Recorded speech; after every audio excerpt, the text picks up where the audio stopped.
Shalom, selamat malam saudara-saudara yang dikasihi Tuhan Yesus Kristus. Salam sejahtera buat saudara semua dimanapun saudara berada.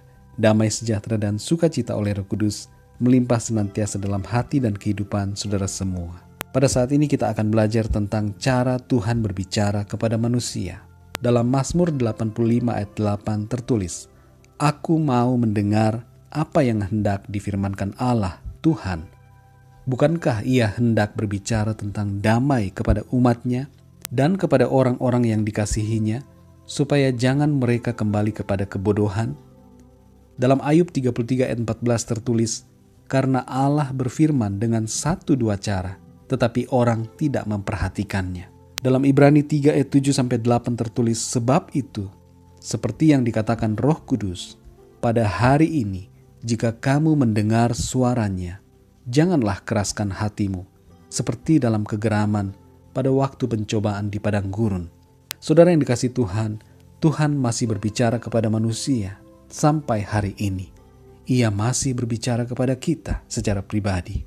Kalau kita peka terhadap suaranya, maka kita dapat mendengar dan memahaminya.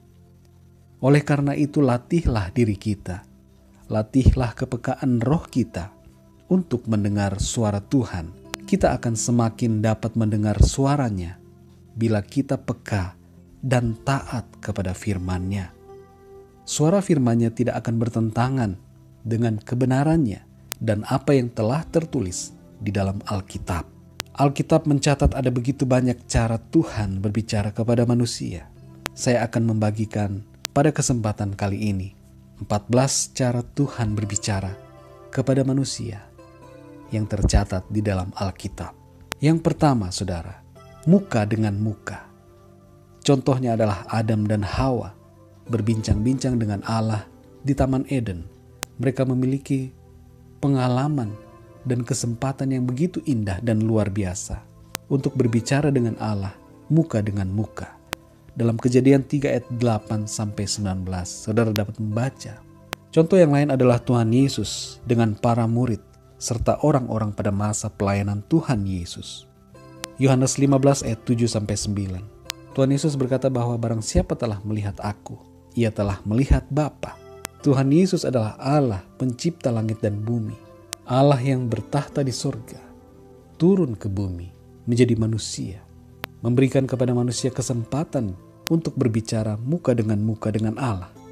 Allah yang transenden menjadi Allah yang imanen. Allah yang begitu jauh menjadi Allah yang begitu dekat. Ia hadir di tengah-tengah manusia. Yang kedua, Tuhan berbicara melalui suara. Contohnya adalah Kain dalam Kejadian pasal 4 ayat 9-15 dan Paulus dalam Kisah Para Rasul 9 ayat 5. Juga ada banyak contoh-contoh lain dalam Alkitab. Yang ketiga, semak belukar yang menyala tapi tidak terbakar, yang sebenarnya adalah malaikat Tuhan. Contohnya adalah Musa dalam Keluaran pasal 3. Tuhan menarik perhatian Musa dengan membuat semak belukar itu menyala tapi tidak terbakar. Dan malaikat Tuhan kemudian berbicara kepada Musa, menyampaikan firman Tuhan. Yang keempat, mimpi. Contohnya adalah Yusuf dalam Kejadian 37 ayat 5, kemudian Nebukadnezar, Daniel 2 ayat 1, dan orang-orang Majus, Matius 2 ayat 12. Yang kelima, malaikat Tuhan.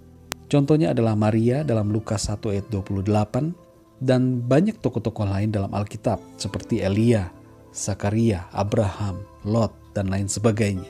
Yang keenam, bencana alam atau musibah. Contohnya adalah tulah di Mesir dalam Keluaran 7 ayat 11. Juga yang tidak dapat kita lupakan adalah peristiwa air bah. Itu adalah juga cara Tuhan untuk menegur manusia yang berdosa. Dan ada banyak contoh-contoh lain dalam Alkitab yang berhubungan dengan bencana alam atau musibah. Jadi kita harus peka, saudara-saudara, melihat situasi bencana alam, musibah yang terjadi di dunia ini. Sebab itu merupakan bagian penting yang perlu kita perhatikan. Sebab di dalamnya juga ada maksud Tuhan, suara Tuhan yang harus kita dengarkan dan perhatikan. Yang ketujuh, keledai. Contohnya adalah Bileam dalam Bilangan pasal 22, 2 Petrus 2 ayat 16. Keledai Bileam dibuat oleh Tuhan berbicara kepada Bileam untuk menegur dan memperingatkan Bileam akan dosanya. Tuhan bisa memakai apapun dari alam ciptaannya karya ciptaan Allah dapat dipakai oleh Tuhan untuk berbicara kepada manusia, termasuk binatang dan apapun yang ada di bumi ini. Tidak terbatas sebab Tuhan punya kuasa yang tak terbatas. Yang kedelapan, saudara, penglihatan.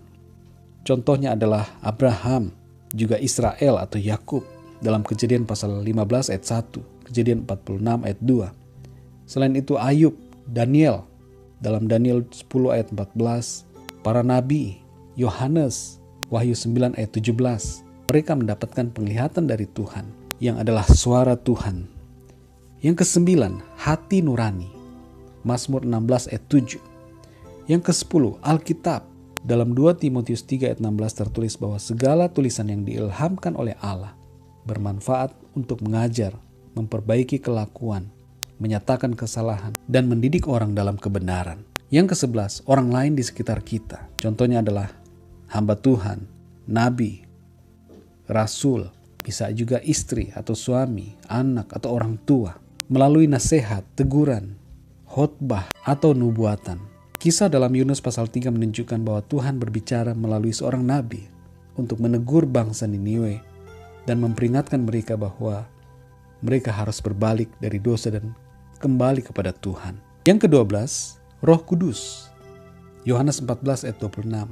Roh Kudus diberikan oleh Tuhan Yesus kepada kita untuk membimbing kita, menuntun kita, mengingatkan firman Tuhan, mengingatkan kepada kita apa yang telah diajarkan oleh Tuhan Yesus.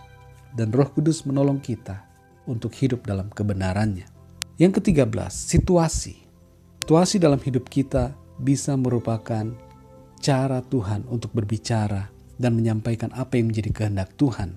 Tuhan bisa memakai situasi apabila kita gagal untuk mendengarkan suara Tuhan. Contohnya adalah Yunus.